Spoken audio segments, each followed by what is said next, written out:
Hello, Dr. Vikki Petersen here. Last week was an interesting week. It seems that as soon as we get some momentum in a certain area, then, in the publicity world, everybody loves to be a naysayer or go against the grain, no pun intended, just to be different. In the world of celebrities, I think of Jennifer Aniston and being on the cover of every single magazine that you can possibly imagine. She's getting back together with Brad Pitt. Sorry, I know I digress for a moment, but how would you like it if, I'm lucky, I've been married for 25 years to the same man and all is good, but I can imagine something not working out and then for the rest of your life, there you are on the cover of tabloid magazines being told, oh no, you really want to get back together with this person, just to sell magazines, right? Just to be different. So anyway, not several weeks ago, wasn't a few weeks ago, that a great study came out, which I talked about, and 15 different researchers got together and actually stated an algorithm for gluten intolerance, including wheat allergies and celiac disease and gluten sensitivity. And it was a nice breakthrough. Is it perfect? No, but nothing is. But what was good about it is that they all got together and really clarified the fact that there is such a thing as gluten sensitivity, and in the algorithm really stated how best to, at this point, make a diagnosis of gluten sensitivity. So there we moved forward a little bit. And then, a couple of days later, a patient sends me an article saying, and the title was Gluten Sensitivity, not so fast. Does it exist? Not so fast. And it's always good to look at who writes these things. So these were not clinicians, meaning they didn't work with patients. They were not medical doctors. They were PhDs. And their history was they worked for pharmaceutical companies. So right there, you might want to wonder a little bit, but basically they were saying there wasn't such a thing as gluten sensitivity and we were all just jumping on this bandwagon way too fast.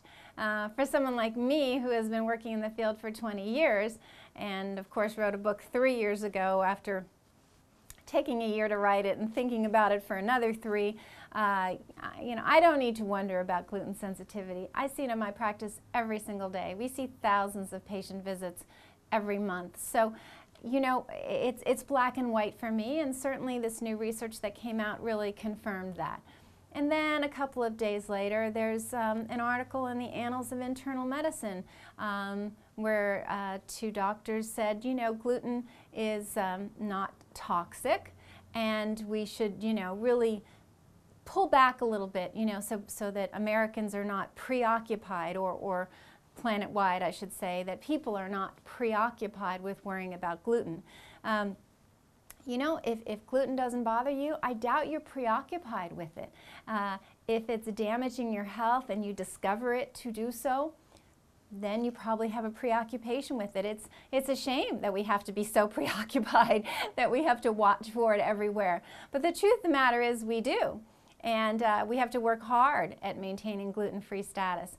And it's well worth it when you no longer have rheumatoid arthritis, or you're not having seizures, or your child doesn't have eczema all over her body anymore, or whatever the myriad of symptoms that can possibly be associated with gluten have been remedied because you discovered you either have celiac disease or you're gluten sensitive. So what happened with this particular article, it wasn't horrible. It's true that gluten is not necessarily a toxic substance for everyone. It's also true that we can't fully digest it, so one wonders how good for it truly is for anybody.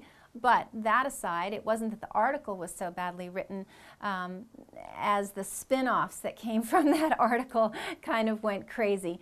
And so the reason I'm making this video is for this reason, is I want you to know that what I am here for is to give you the truth as I know it based on my clinical experience, the clinical experience of my doctors here at Health Now, there are many of us, as well as friends of mine all over the world who are also clinicians working with their patients, as well as current research. So that's what I'm here for, and my vow is to deliver to you that truth as I see it and as I experience it and as I interpret it from the research that's being presented.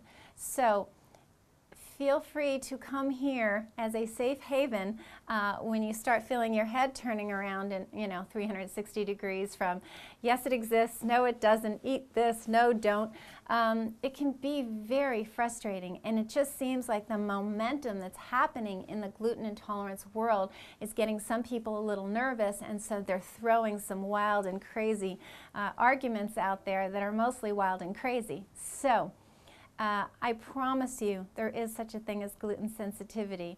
I promise you that today's wheat it has more starch and more gluten than great-grandma's wheat had. This is genetic modification aside. It's harder to digest. It's more inflammatory, meaning it's leaning toward creating more disease, whether you have celiac disease or gluten sensitivity. These things we know to be true. We know that corn and soy, well, soy is a bean, obviously, corn is a grain, but we make oils and flours and things out of both of them. And they're genetically modified, and we're finding a lot of problems with them. We are. Does that mean that every single grain is bad for you? At this point in time, I don't think so. If we start genetically modifying every single grain, yeah, then I think we'll be in trouble. But at this point in time, what I'm here to do is help you understand if you're gluten intolerant or not, and then also give you some good advice on what a healthy diet is, because it's not just about avoiding gluten if you're gluten intolerant. Dairy products aren't on my hit parade either. Plus, are you drinking enough water? Are you getting your 7 or 9 servings of fruits and vegetables every day? Are you exercising 3 hours a week? Are you getting good protein either from clean meats, which is difficult, you've got to work hard at that, or from beans and nuts and legumes and dark green leafy vegetables and all those wonderful things. So, as I said, last week was a little crazy. There was a lot of misinformation coming out, and I just want to let you know that I'm here to give you the truth as best as I know it. So until next time, I wish you very good health.